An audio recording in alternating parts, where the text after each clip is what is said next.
Hey everybody, how y'all doing today? Are you there?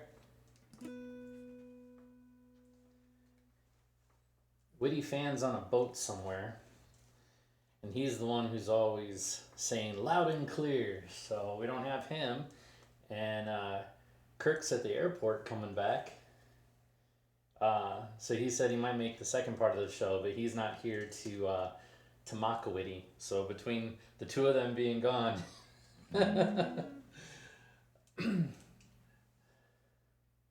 so yeah. Well, my voice won't be super loud because the microphones are over here. Hi. Can you hear that a little bit better? Let me pop this up for a minute.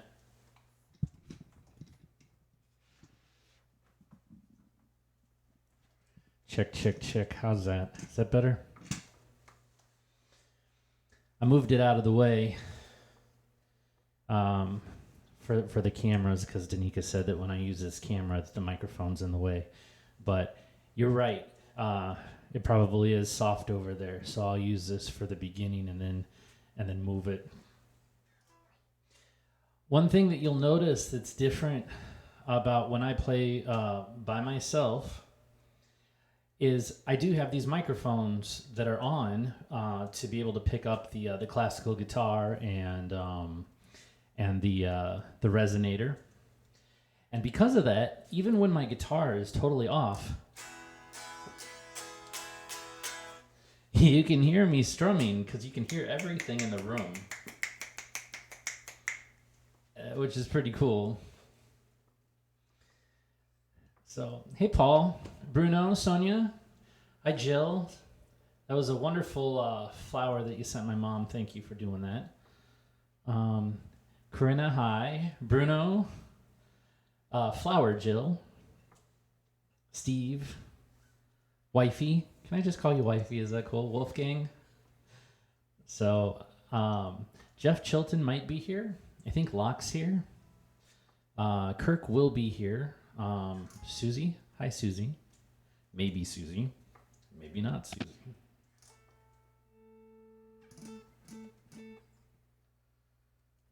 That's funny.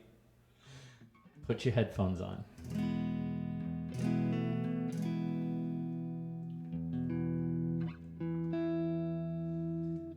So, hi, Soraya. Psychiday. Very cool. A lot of people here. Yes, everybody gets to call Danica wifey. Or Fanika.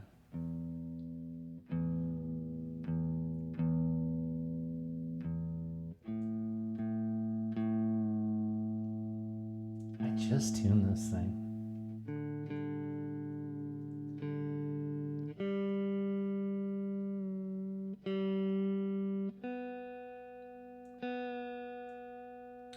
The nature of guitars being wood expands and shrinks based off of heat and pressure and humidity. So things change, even subtle changes make it go out of tune. Let's just start with this.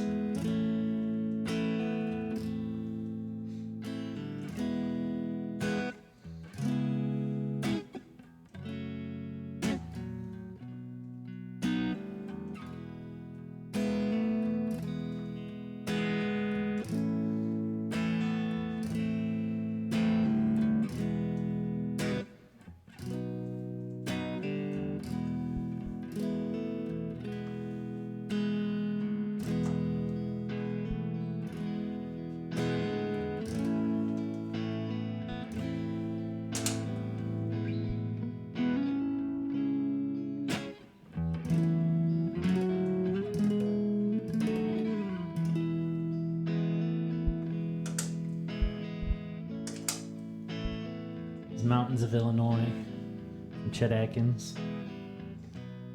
Because it's country, let's put a little twang on it.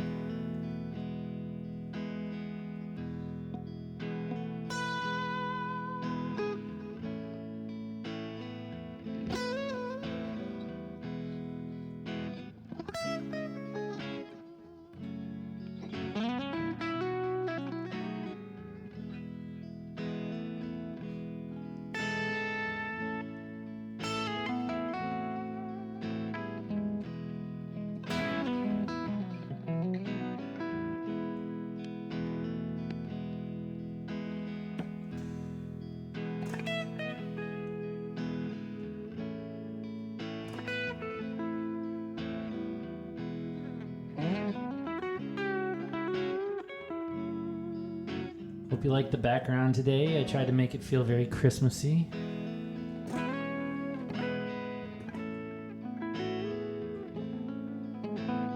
So I have a question for you before I get started on the song. Where you live, is it customary for you to get in your car around this time and drive from house to house of strangers, and while not freaking them out, watch their lights and ornaments on their house? Is that commonplace where you're at? Because most of the United States, the answer is yes. But I'd like to know.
Thank you. It's always fun to play. Appreciate all the tips and the kind words. Hey, Lee. What's going on, man? And the claps. Oh, thank you so much. Miss K. Hi. Oh, man. Wow. Thank you all for being here. So, I want to try something today. I'm going to try something. I joked about it before, but I've determined that, this is something I really want to do.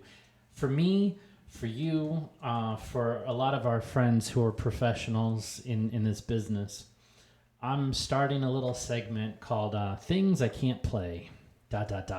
yet. I want to run through something for you. It's a classical piece. I believe it's from around 1680, 1690 from Vivaldi. It's a Concerto and D Major. It's in 3 parts. I'm only going to play the first 2 for you. The first part I've had,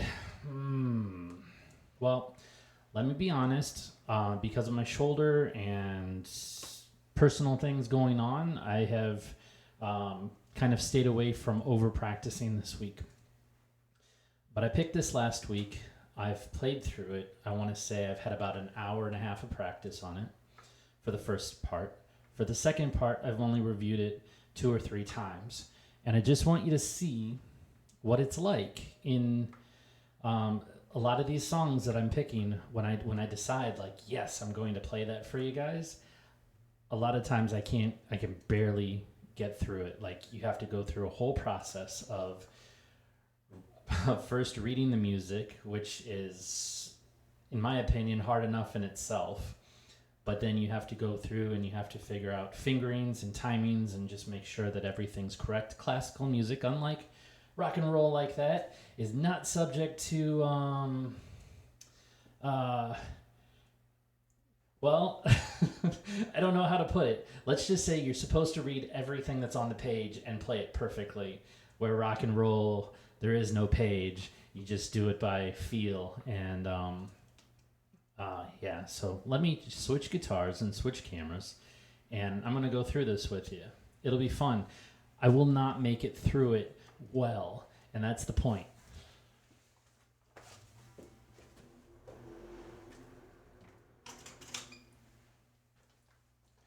If you heard that, that's my wonderful neighbor.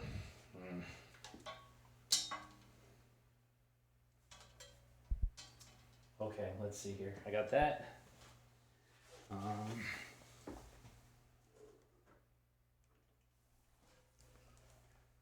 Okay, there we go. That's the right camera.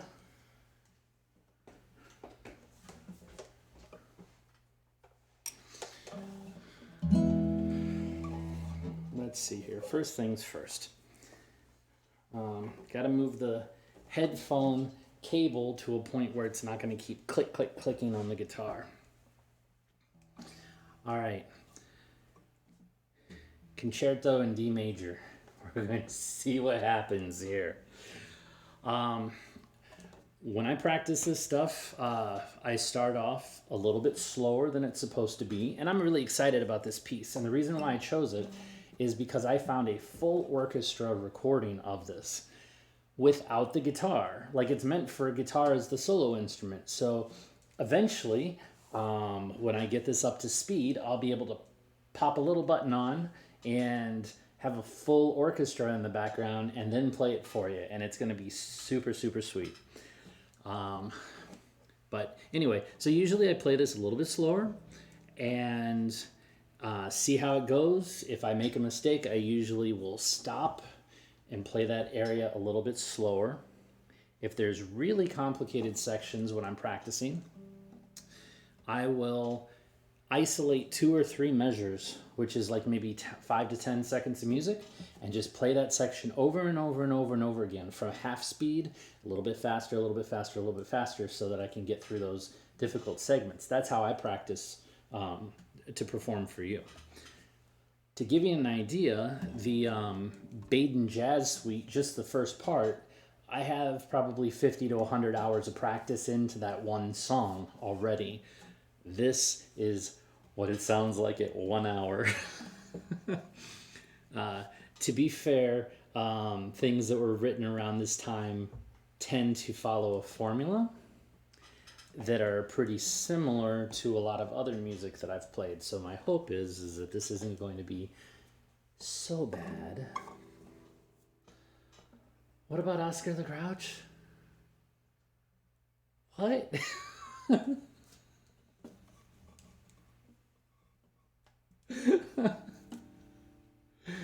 Oh my god.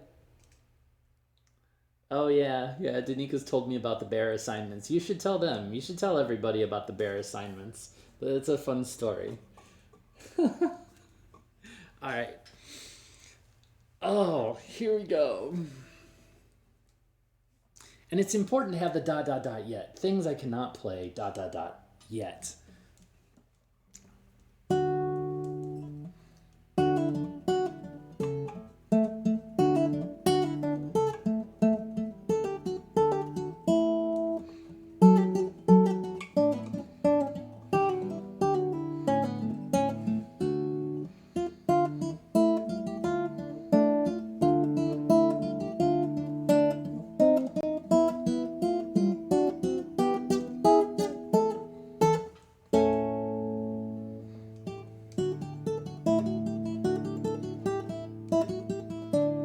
Let's do that again.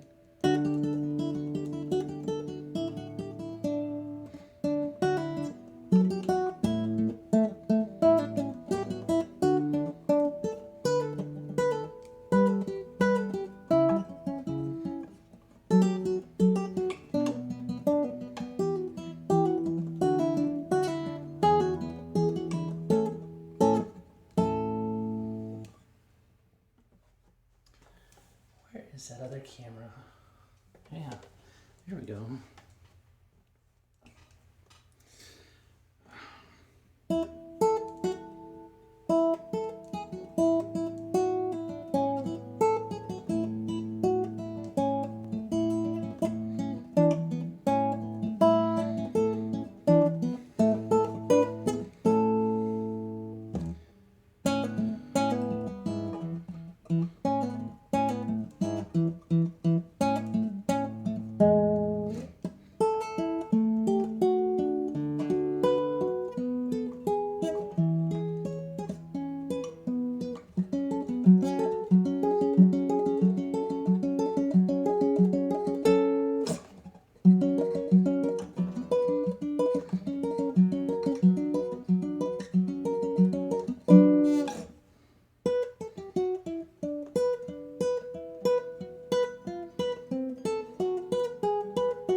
That's the first part. Oh, do you have your new headphones on? Cool. Cool. So, yeah, that's gonna be fun. That's gonna be fun. I like the sound of it. The first part of the like I see. Are there any proper British people here, Sonia? Maybe. I feel like I see proper British people having tea at high noon and talking Britishly. The boy, there you go. And then you get into the minor section, and then all of a sudden I start seeing sections of Star Wars in my head. So okay. Second segment, the song slows down and gets into a whole different mood. Up, up, up, up, up.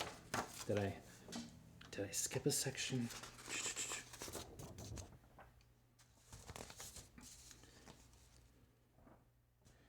I'm missing a part here. Da, da, da, da. Okay, hold on a sec. 1, 2, 3, 4. Oh, there we go. Okay, there's the beginning of it.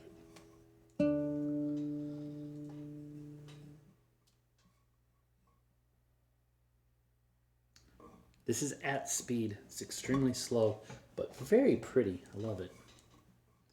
Oh, by the way, I did listen to this a couple of times with an orchestra with a guitar player leading the thing. So I have at least had a chance to like listen to it in context, see how it's supposed to go. That helps a lot.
So thank you very much. Thank you for the huge wall of blue that I saw out of the corner of my eye. I really do appreciate that. That's what keeps me being able to do this and spending so much time practicing instead of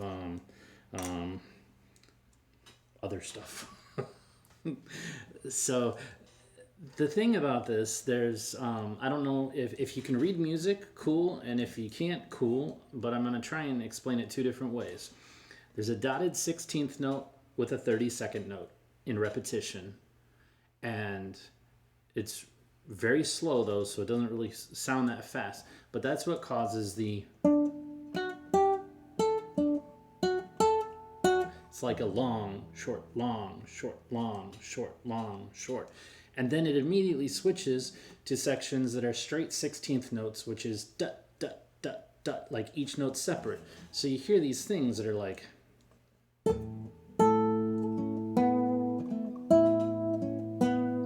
and then all of a sudden you hear, so it goes.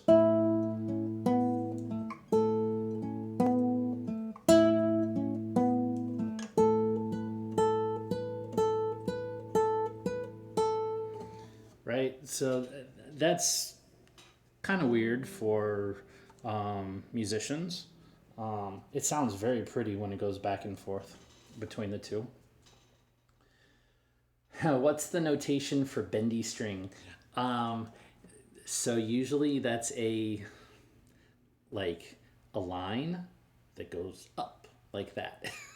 If that makes sense, there will be a number, and then okay, I guess from your side, if it would be like a third fret, and then above it it would show like maybe an F, and then next to the F there would be a line that would go up, and that would indicate to bend, and then they put a little thing next to the bend to the bendy line that says how far you're supposed to bend, as far as like a half step, a whole step, which is the number of frets, right? So you can't really bend on a classical guitar. You can vibrate a note, but you can't really bend. The strings aren't made for that. But oh yeah, cool. Cool. Tempo for some tin whistle Irish songs. Yeah, that makes sense.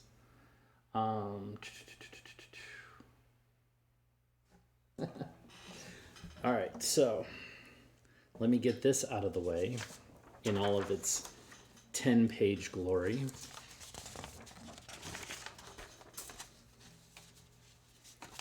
I have to make sure that they're in order, though.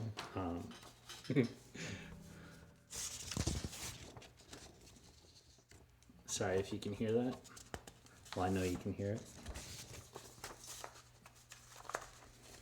Okay. Now,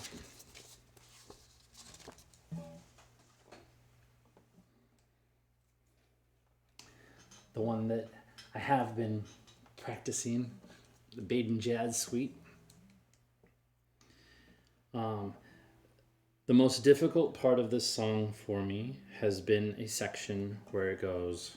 And then immediately moves to.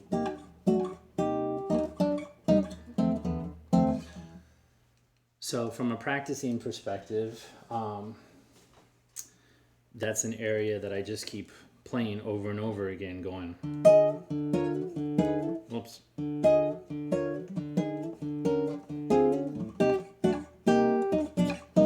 Right? To be able to make it through that. Here we go. Danica, do you actually love this song, or have you just heard it so many times that it's programmed into your subconscious through osmosis of when you're sleeping? I'm playing this hundreds of times. Kirk, what's up, man?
Thank you.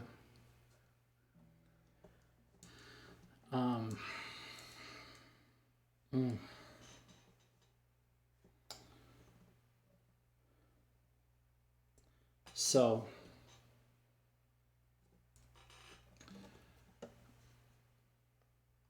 something that's entirely different about jazz versus classical. If I was to read this as a classical piece, everything's written in eighth notes in 4/4. So it would actually be.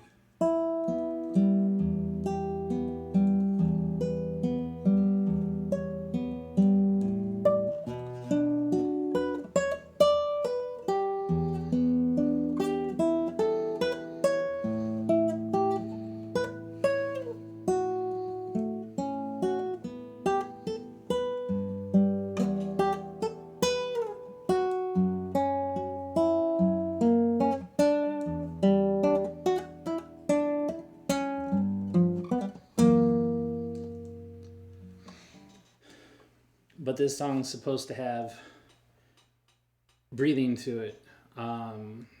It's hard to explain that. So rather than just counting 1 and 2 and 3 and 4 and it speeds up as like you breathe in, it speeds up, and then as you exhale, it slows down.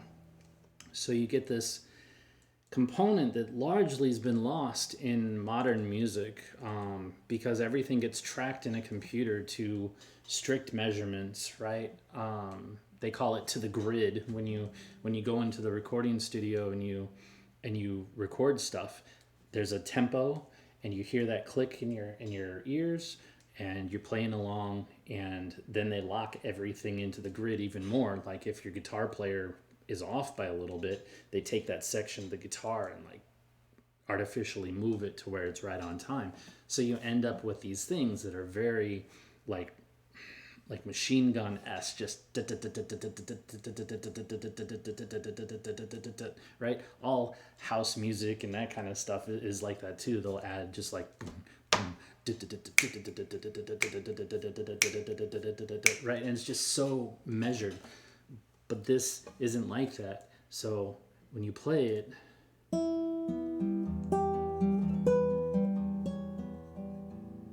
there's a slow down, speed up.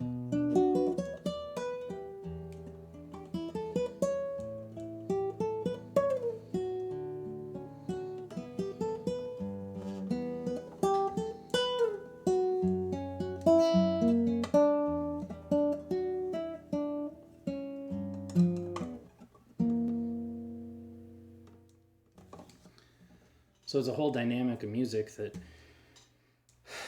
is awesome. I mean, it's wonderful to have, but so many styles of music have just kind of eliminated that. Danica, can you repeat Sandra's question, please? Sorry, I didn't see it. Yeah. When you play exactly robotic, I mean, it's cool for some classical pieces where it's just like, and you got to go.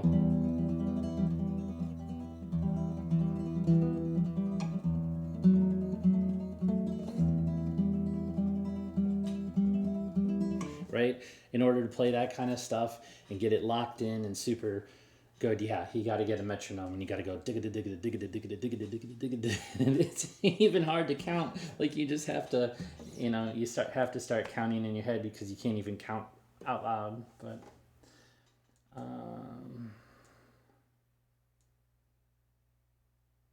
yeah. Yep. So anyway, those are the pieces that I wanted to play for you. Oh my God, are we already into the encore? Holy cow! I'm sorry, this just gets away from me. Like we're playing and playing and playing, but I guess it makes sense, right? Like a Beatles tune's 2.5 minutes. This is like 10 minutes. I plan this program in my head of like, I'm going to do this, I'm going to do this, I'm going to do this, I'm going to do this. And next thing you know, like I'm halfway through and our 50 minutes is done. Press the button. I can't press any buttons until it's like down to 5 minutes. And even then I only get 5 minutes. They only give me an extra 5 minutes. So, oh man, I've been having fun just with all of this music. I've been reviewing so much music from all decades, different centuries.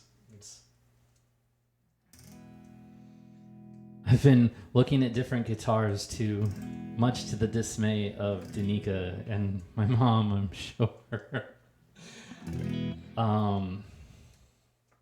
So let me tell you what I learned.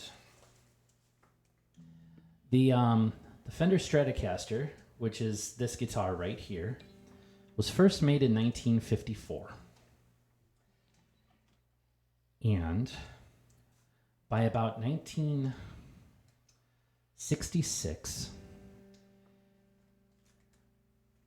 it was taken over by a different segment of Fender. They actually thought that it was going to go out of style, and they were making plans on eliminating it.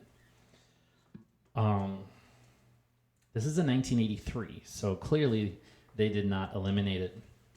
What happened is, Jimi Hendrix happened. That's what happened. He grabbed a Fender Strat, an old Fender Strat, and wound it for left hand and started playing. And all the kids loved that, and they started buying Fender Strats.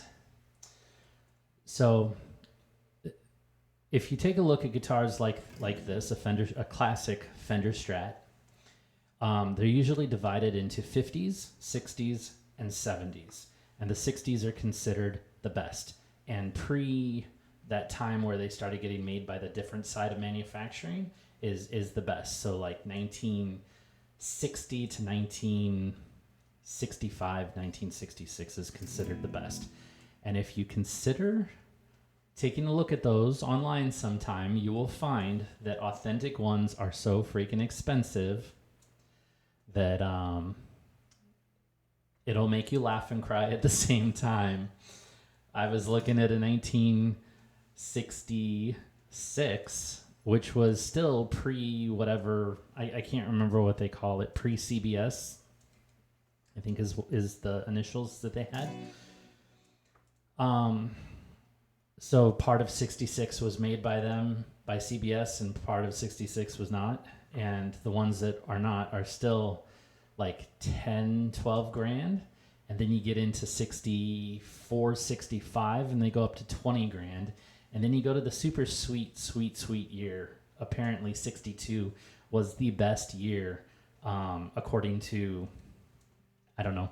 I think it's because 62 was the rarest year, right? Because I said that they had, that they were thinking about getting rid of them, and 62 to 66, they kept kind of slowing down and everything.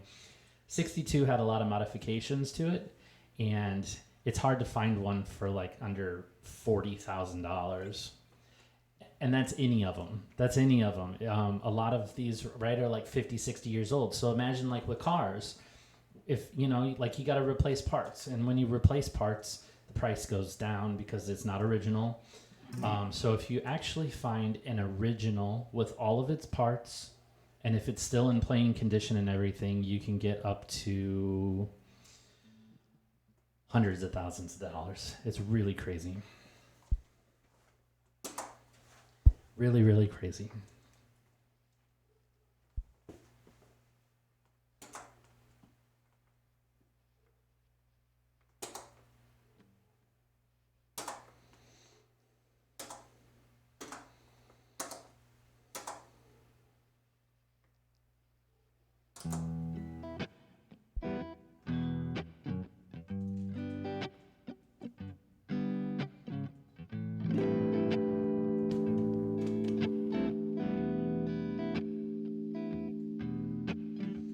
I actually found one that was early 60s. I want to say it was 1961 or something, that was made out of Brazilian rosewood. And it's damn near impossible to find an acoustic guitar made out of Brazilian rosewood. But the fact that it was so abundant back then that they're like, yeah, cool, we're going to make electric guitars out of Brazilian rosewood is just, oh, freaky.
Would cost $1 Brazilian. Yeah. That's funny, man.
Try for this really high note.